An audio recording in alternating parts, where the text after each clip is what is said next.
episode, Curse of Bad Managers and Tarnie Williams, last man standing as the fusion ship sank. There came a time that things did not look good for Electronic Arts EA Fusion. Electronic Arts Fusion, the division that I had built from the ground up with a skeletal crew of 3 others, its success was so good that Electronic Arts Canada had competing executives. They wanted it. They wanted to take it over for themselves. And during corporate political times, EA Fusion had an unfortunate exodus of both of its Canadian and worldwide executive champions, all left for greener pastures and opportunities, and one had just outright retired. In fact, their exodus was viral. One left and that person poached another, and so forth. It became so bad that Electronic Arts began threatening developers and publishers, even video game platform manufacturers, all to cease and desist, poaching its staff. Ultimately, EA forged formal anti-poaching deals with its own competitors. Companies agreed not to reach out to anyone within Electronic Arts anymore. But if people reached out to them, they could proceed to interview them, of course. Less noble companies used third-party recruiters to solicit and poach on their behalf, rendering the deal with Electronic Arts worthless and irrelevant, though it did slow them down, and it definitely slowed down the honest people. I always wondered, why not just give everyone good work and good pay, and they will stay, rather than destroy their opportunities such that they will want to go somewhere else? It was becoming clear. I likely needed a new job myself. If I intended to be happy at work, I had to change things. And I intended to be happy. But it was unclear if the anti-poaching threats were at play with me, or if they did not want to poach me, the other companies. And so I waited to see how things played out within Electronic Arts, alongside a few other stalwart allies, like a great game designer and friend who is named Shang Kong. As an aside, Shang Kong was the driver of design deconstruction teaching sessions at Electronic Arts Fusion. He was an invaluable ally and partner for me at EA. And he was an incredible game designer, critical thinker, and communicator. He went on to found his own company and made it into a huge success. Shang was a great ally, a friend, and an innovator. I am fortunate to have worked with Shang. I definitely learned from Shang. EA Fusion's founder and worldwide executive, Warren Wall, its biggest direct champion, was the person I mentioned who had retired entirely from video games. In fact, he retired from work entirely altogether. One of Fusion's co-founders and my mentor had likewise long left EA to follow his own mentor, another EA worldwide executive who had left to start his own investment firm, Paul Lee. Paul had left EA to start a venture capital firm. And so Tony followed and joined his VC group, and he was very successful as well. EA Fusion's vice president, Dave McCarthy, he left Electronic Arts to join Microsoft Xbox to follow his prior boss, John Shepard. John was most recently the head of Electronic Arts in Canada, but he had just taken a position with Microsoft to lead all of Xbox Studios. Presumably, Dave reached out to John and thusly secured an interview with him at Microsoft Xbox. The outcome: John Shepard hired Dave McCarthy to run all of Xbox Live Arcade, XBLA, and to form a new division that would create Xbox first-party games for kids and lifestyle entertainment. They would call it KALE, Kids and Lifestyle Entertainment, as an acronym, KALE. The group was to be healthy, like a leafy food that people loved to hate. Well, we hoped they wouldn't hate us, but we still called ourselves KALE. And then there were none. Indeed, and then there were no EA Fusion founders left standing. No one but me. I was the last of the original founders. Of course, there were still allies and leaders in Fusion, just not the original founders anymore. Even they were leaving, slowly but steadily.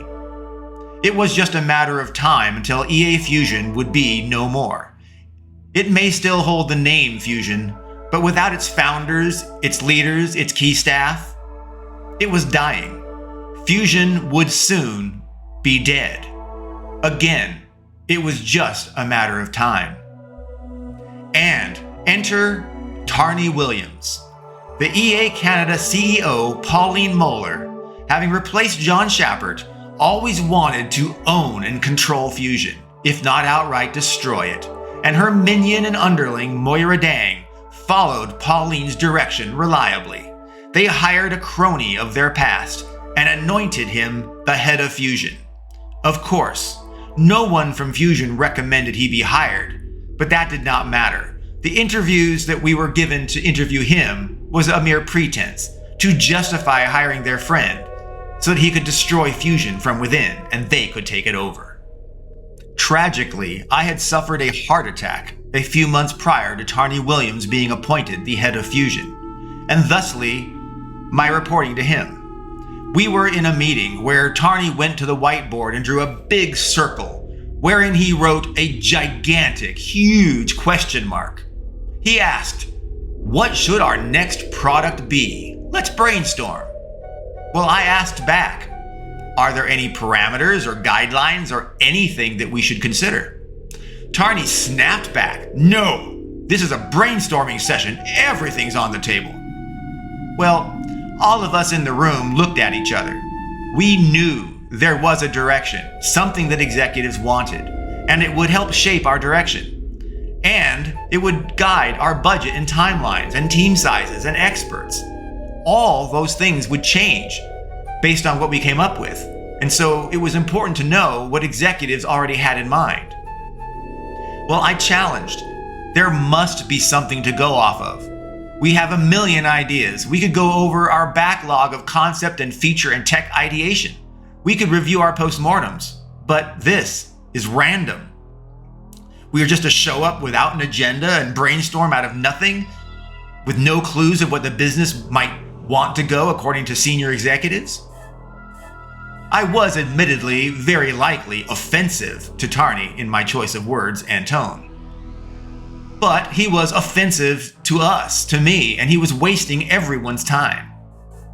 So I asked, "What is your recommendation? We'll start from there." Well, we were flabbergasted.